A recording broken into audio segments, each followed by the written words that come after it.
The day my son called to say they were moving in, I was standing at the kitchen sink, washing the last of my coffee cup from breakfast. Just one cup. That's all there ever was anymore after Harold passed. "Mom, it makes sense," he said. "The house is too big for just you. We can help with the bills. The boys need more space." I looked out the window at the backyard. The oak tree Harold planted the year we moved in was just starting to show its fall color. 31 years in that house. Every crack in the driveway, every squeaky floorboard, I knew them all. "Of course," I said. "When are you thinking? I want to be honest about something."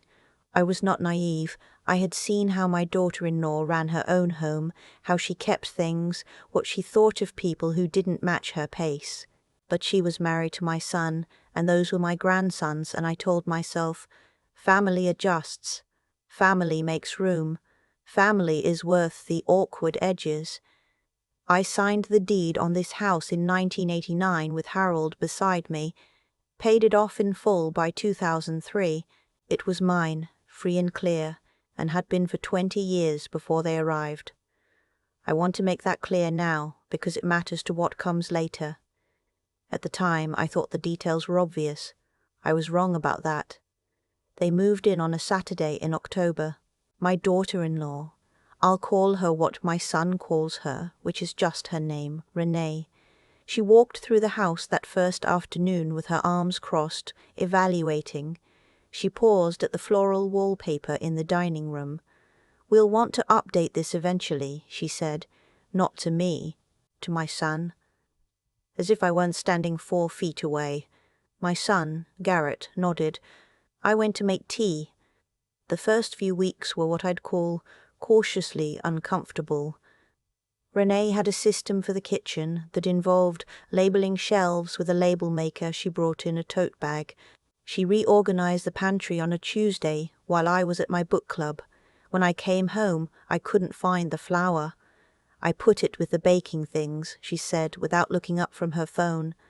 The baking section was now on the highest shelf I couldn't reach without a stool. I didn't say anything. I got the stool. My grandsons, twins, 14 at the time, treated the house the way teenage boys treat most spaces, as a place to pass through loudly. Shoes left at the door sometimes, other times not. Food wrappers tucked between couch cushions. They were not cruel. They were just absent from the idea that other people lived there too. I told myself it was an adjustment period. Everybody needed time. Garrett worked long hours, which I understood. He'd always been driven.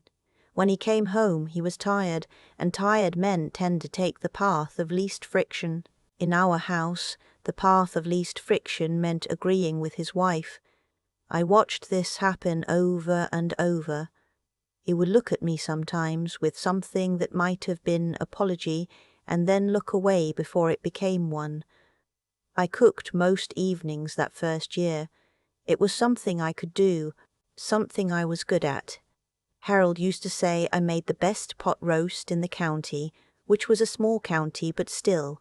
I made my mother's chicken and dumplings, my own recipe for beef stew that I'd perfected over 3 decades, cornbread from scratch.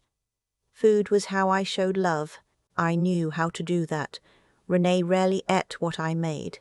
In the beginning, she would take a small portion and leave most of it, saying she was watching her sodium or that she'd had a big lunch. Fine, I adjusted. I made things with less salt. I asked once, carefully, if there was anything she'd like me to make, anything the boys enjoyed. "They eat what they like," she said, which meant takeout, mostly. The boys started ordering food on an app, even on nights I'd cooked. Garrett would take a plate of whatever I made and eat it in front of the television. The rest sat in the pot. I would wrap it up and eat it myself over the next 2 days. I stopped making large batches after a while. The moment I trace everything back to happened on a Friday in February. I had made a chicken casserole, cream of mushroom, the kind with the crispy onions on top. It was a recipe that had been in my family since before I was born. One my mother made every winter when money was tight and warmth was needed. I had been making it since I was 22 years old. I had it in the oven at 5. By 6, it was on the table. Renee and the boys came in from somewhere. I didn't ask where, I'd learned not to, and looked at the casserole the way you look at something you have no use for. "I'm not really feeling that," one of my grandsons said. "We stopped for Chick-fil-A on the way home," Renee said, setting 2 paper bags on my kitchen counter. The smell of fast food filled the room I had just cooked in for 2 hours. What happened next? I have thought about it many times, how to describe it exactly. Renee picked up the casserole dish with both hands, walked to the trash can, and pressed the foot pedal to open the lid. She tilted the dish over it. "Renee." Garrett's voice from the doorway. Quiet, uncertain. She looked at him. He said nothing else. She tipped the rest in. The boys had already taken their food into the living room. I heard the television go on. Renee washed the dish at the sink. I was standing 8 feet away. She didn't look at me once. I went to my room. I sat on the edge of my bed in the dark, and I thought about my mother making that recipe during a February in 1971, when my father had been laid off and we had very little, and she had made it stretch across 4 nights, and it had tasted like the only warm thing in the world. I sat there for a long time. I didn't cry. I thought about crying. But the feeling that came instead was something quieter and much more certain. It settled into my chest like cold water finding its level. Nothing loud, nothing dramatic, just clarity. I want to say here, I did not make a plan that night. Plans take thinking, and I wasn't capable of much thinking right then. I just knew something had shifted, the way you know the season has changed, not because you saw it happen, but because one morning you wake up and the air is different. Things continued as they had been. I cooked less. I spent more time in my room, which had once been a guest room and still felt like one. I read. I went to book club. I had coffee once a week with my friend Kathleen, who had known me since we were both young mothers, and who had the particular gift of listening without needing to offer solutions. "How long are they planning to stay?" she asked one afternoon. "We haven't discussed it," I said. She looked at me over her cup. "You should," she said. I knew she was right. I kept not doing it. The months accumulated. In spring, Renee began making comments about the backyard. The garden I'd kept for 30 years, the rose bushes Harold and I had planted together, the kitchen garden along the fence, the peonies my mother had given me as a housewarming gift. She called it a lot to maintain. "We were thinking of having the yard regraded," she said one evening at dinner. She said, "we," she meant herself, "and putting in a patio, low maintenance." "This is my garden," I said. I didn't say it loudly. I just said it. She looked at me the way you look at someone who has said something mildly surprising and slightly inconvenient. "Of course," she said, "we'd want your input." She never asked for my input. By midsummer, the conversation about the yard had grown into conversations about the kitchen, the living room layout, the color of the front door, always framed as improvements, always framed as we. Garrett nodded through most of them. Once he said to me privately, "She just wants to make it feel like home, Mum." As if it were not already someone else's. I thought about that a lot afterward. Make it feel like home. It was my home. I had raised a child here. I had watched Harold die in the upstairs bedroom, held his hand while it went cold, and then gotten up and made coffee because there was nothing else to do, and life insisted on continuing. I had lived alone here for 3 years before they arrived, and lonely as it sometimes was, I had never once felt invisible in my own house. By August, I was invisible. I would walk into a room and conversations would pause and resume around me. I would offer something to the discussion, about the boys' school, about a news item, anything, and it would land and sink without a ripple. Renee spoke over me without appearing to notice she was doing it. My grandsons, who had once at least said hello when they passed me in the hallway, stopped doing that. One afternoon I found a box of my things in the hallway outside my room, Not thrown out, just moved, books mostly, and some photographs that had been on the living room shelf. A picture of Harold and me at our anniversary dinner, the one where he was laughing at something I'd just said, and I was watching him laugh, the way I always liked to watch him. I asked Renee about it. We needed the shelf space, she said. I thought you'd want to keep those in your room. I said nothing. I carried the box inside and sat with it on my bed and took each thing out and held it and put it on my nightstand where there wasn't enough room for all of it. Harold's laughing face looked up at me from where I propped him against the lamp. I know, I said out loud to no one. I called my daughter the next day. Alice lives in Portland with her husband and 2 girls, and she is the kind of person who responds to problems by immediately organizing them, which can be exhausting and is also sometimes exactly what you need. "Mum, why are you letting this happen?" she said, after I told her some of it.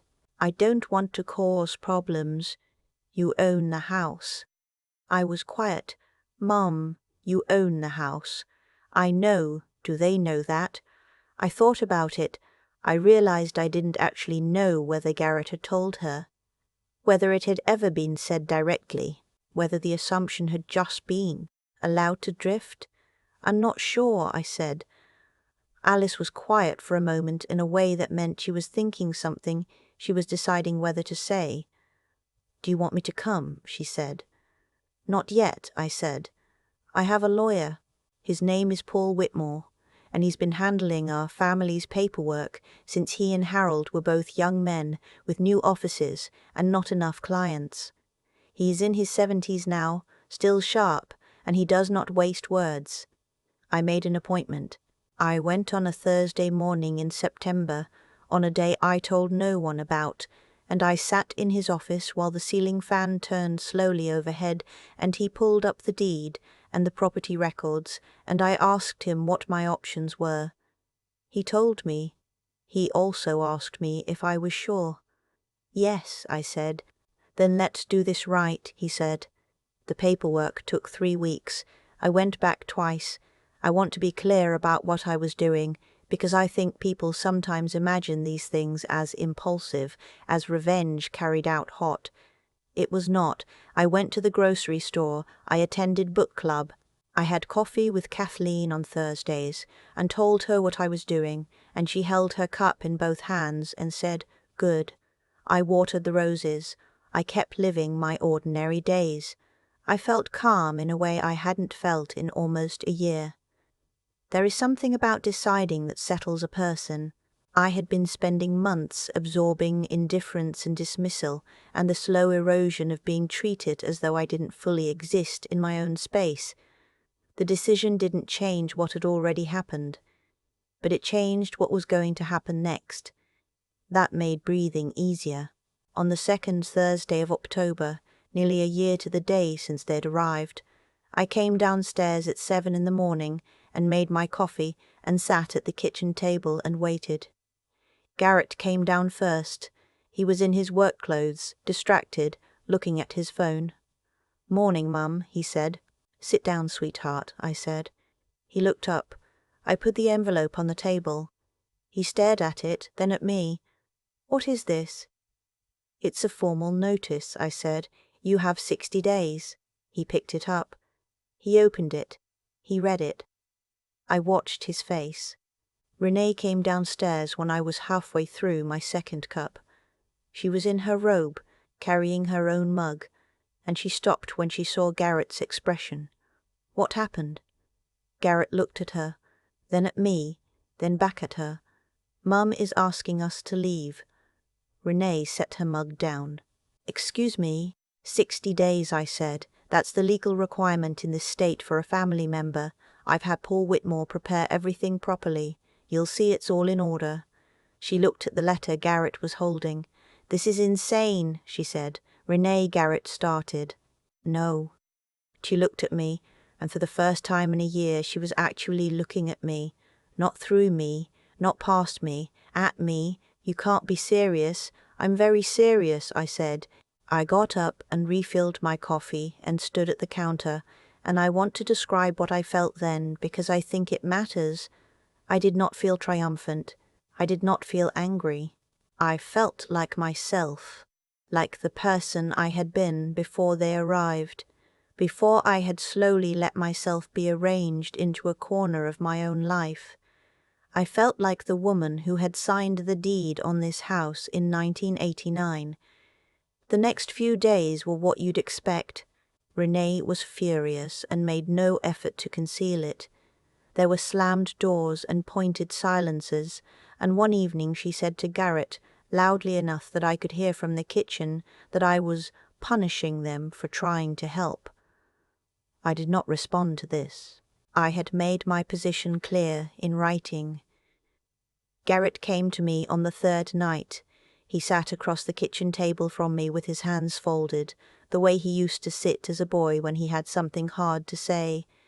"Mum, I know things haven't been perfect. I love you," I said. "I will always love you, but this is my house and I need to live in it." He was quiet for a long time. "Where will we go? That's something you'll need to figure out," I said. "You have 60 days and 2 incomes. You can do this." He nodded slowly. He started looking at rentals the next morning. I heard him on the phone in the hallway making calls, his voice quiet and matter-of-fact. I did not feel guilty hearing it. I had expected to feel guilty. I didn't. Renee did not speak to me directly again for the remaining weeks. That was fine. The boys, to my surprise, seemed less troubled by the upheaval than their mother. One of them, the quieter one, Kyle, stopped by the kitchen doorway one afternoon and said, "Grandma, is the casserole thing really? Why?" I looked at him. He was 16 by then, lanky, still growing into his face. "It wasn't just the casserole," I said, "but that was part of it." He thought about this. "Mom shouldn't have done that," he said. "No," I said, "she shouldn't have." He nodded and went upstairs. I don't know what to make of that exchange, except that it was the most honest conversation I'd had with any of them in months, maybe ever. They moved out on a Saturday. It was December by then, cold and bright, the kind of winter day where the sky is a hard, clear blue and everything looks very definite. A moving truck came in the morning. I stayed out of the way, spending most of the day in my room with a book and the door closed. By 3 o'clock the truck was loaded. Garrett knocked on my door. I opened it. He looked older than he had a year ago. I wondered if I did too. "I'm sorry, Mom," he said. "I should have." He stopped, started again. "I should have done better." I reached out and held his face in my hands the way I had when he was small. I don't know why. It just seemed right. "I know," I said. "I love you. Call me." He hugged me. He hugged me, harder than I expected, and then he went. I heard the truck pull away. I stood in the hallway for a moment, and then I walked from room to room. In the living room, I put Harold's photograph back on the shelf where it belonged. In the dining room, there were marks on the wall where Renee had hung something and removed it. I would fill those later. In the spring, I thought, I might repaper the room. Maybe the same pattern, maybe something different. I hadn't decided. In the kitchen, I made myself a cup of tea and stood at the window and looked out at the backyard. The oak tree was bare now, its branches reaching up against that hard blue sky. The roses were cut back for winter, just low, dark stems in the mulch. The peonies were sleeping. They would come back in June. They always did. I thought about Alice, who was planning to visit in February and would sleep in the guest room that was just a guest room again. I thought about Kathleen and book club and the Thursday mornings at the coffee shop around the corner where we always sat at the table by the window. I thought about Harold, the way I always did in the quiet, not with the sharp grief of the first year, but with the softer ache that had become something close to company. He had loved this house. He would have known what to say to Garrett, would have found the right words before things got this far. That was always his gift. Mine was different. Mine, I was learning, was knowing when to be done. I finished my tea. I washed the cup, just the one, and set it in the rack to dry. The house was very quiet. After a while I went and opened the back door, and stood in the cold air and breathed.